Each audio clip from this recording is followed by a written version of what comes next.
जय सेवा दोस्तों, मैं राजू मर्सकोले स्वागत करता हूं आपके अपने कोयतो ट्राइबल यूट्यूब चैनल में। आज मैं कटंगी रोड, धमुआ रोड पे सिंगोरगढ़ किले पे आया हूं, जो कि जबलपुर ज़िले से 51 किलोमीटर की दूरी पे है ये किला। और इस किले के इतिहास को जानने समझने की कोशिश करेंगे, जो कि हम जब नीचे से जो हाथी द्वार है, वहाँ से लगभग 2-2.5 किलोमीटर अंदर पैदल यात्रा करके ऊपर किले तक पहुँचने का मार्ग है। तो हम इस किले के इतिहास को जानेंगे। सबसे पहले यहाँ पे इस किले का नाम शेरगढ़ के नाम से जाना जाता था, जो कि राजा नहल सिंह जो थे, इस किले के प्रथम शासक थे, जो कि सुंदर महल, किले एवं कुएं बावड़ियों का निर्माण करते थे। उसके बाद जब 41वें राजा शिव शाह शिव सिंह 41वें राजा शिव सिंह ने जब गोंडवाना का भागदौड़ संभाला, और उसने इस किले का और कुएं बावड़ी तालाबों का निर्माण अच्छे तरह से किया, जो कि गोंडवाना गढ़ कटंगा की राजधानी माना जाता था ये, और बनाया गया था, राजधानी बना था उस समय में। ये पूरे 52 गढ़ इससे कंट्रोल में रहता था, इस किले के कंट्रोल में था। तो शिव सिंह के जो अफगानी जो थे, वो शिव सिंह के साथ जो युद्ध युद्ध हुआ, तो शिव सिंह चारों तरफ किले के आक्रमण कर दिए थे।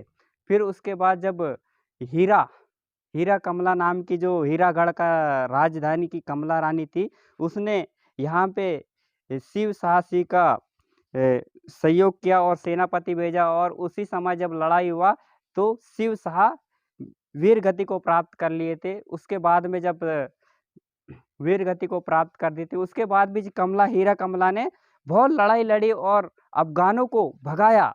उसके बाद इस किले का सकरा रास्ता है, इसलिए यहाँ पे पहुँचने में अफ़गानियों को बहुत दिक्कत गया। इसलिए आसानी से आक्रमण नहीं करते थे, क्योंकि सकरा रास्ता है, बहुत अंदर किला है। तो ये राजधानी बनाया गया था इसको। उसके बाद जब धीरे-धीरे 1300 ईस्वी में 48वां क्रमांक राजा संग्राम शाह जो आया, उस समय 18 गढ़ थे, और संग्राम शाह महाराणा प्रतापी के नाम से जाना जाता था। तो वो 13वीं शताब्दी में जब आया, तो इस किला का पुनर्निर्माण किया और पुनर्गोंडवाना साम्राज्य को खड़ी किया, और उसने 52 गढ़ राज्य जीता, जो कि जबलपुर के आस-पास रानीताल, चेरीताल, बहुत सारे तालाबों का भी निर्माण करा है। मंदिर, पेंट थाना, ऐसे बहुत सारे इतिहास का निर्माण करा के उन्होंने फिर एक राजधानी स्थापित किया, और पूरा गोंडवाना का कमान भारी था उस समय में, जो कि अकबर अकबर जैसे जो राजा महाराजा था, उनको परास्त करने की ताकत और क्षमता रखते थे।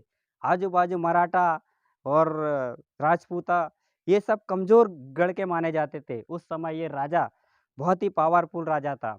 उसके बाद जब 1540 में रानी दुर्गावती का विवाह राजा दलपत शाह के साथ हुआ, तब राजा दलपत शाह के साथ हुआ, और उसी समय भी राजधानी संग्राम शाह ने पूरा कमान संभाला था। उसके बाद उसके राजा बेटा को समर्पित कर दिया था। राजा दलपत शाह ने रानी दुर्गावती के साथ विवाह किया। उसके बाद में 2-3 साल के बाद उसकी मृत्यु हो गया था। किसी कारणवश मृत्यु होने से उसका एक बेटा था, और रानी दुर्गावती। उसके बाद रानी दुर्गावती ने अपना एक भागडोर संभाला गोंडवाना का, जो कि पूरा देश-विदेश तक प्रचलित है, बहुत बड़ी वीरांगना के नाम से जाना जाता है। तो उन्होंने इस भागदौड़ को सँभाला और पुनः राजधानी को स्थापित किया, और जगह-जगह कुएँ, बावड़ी, महल और अ, तालाब वगैरह बनवाए, और पूरा पुनर्स्थापित कराए। उसके बाद में जब उसके बाद जब 1955 के लगभग, तो दलपत शाह राजा की मृत्यु हो गया था, तो उसी समय से भागदौड़ सँभालते-सँभालते उसके बाद 1963-64 में अकबर ने गोंडवाना पे एक नज़र डाला कि यार ये राज्य बहुत समृद्धशाली, सोने के सिक्के से भरा हुआ राजधानी था। तो उस समय युद्ध हुआ, तो रानी दुर्गावती ने असफ खान जो था, उसको 16 बार हराया था। उसके बाद फिर आक्रमण किया, तो रानी दुर्गावती अपने साम्राज्य और गढ़ किले और राजधानी और देश के लिए अपना निछावर मतलब जान दे दिया, कटार मार के, मतलब वीर गति को प्राप्त कर लिया। आज किला इस गोंडवाना के वारिसों को तलाश रही है, और पूरा खंडर पड़ा हुआ है, क्योंकि शासन प्रशासन भी उस तरह से ध्यान नहीं दे रही है। तो हम इस किले तक पहुँचने के लिए कैमरामैन हमारे दिव्येंदु बेहरा और सलीम मेश्राम के साथ हम यहाँ पहुँचे हैं। तो पहले किले को दिखाएँगे पूरा, दरवाजे, नक्काशी वगैरह भी। इसको काट देना दादा।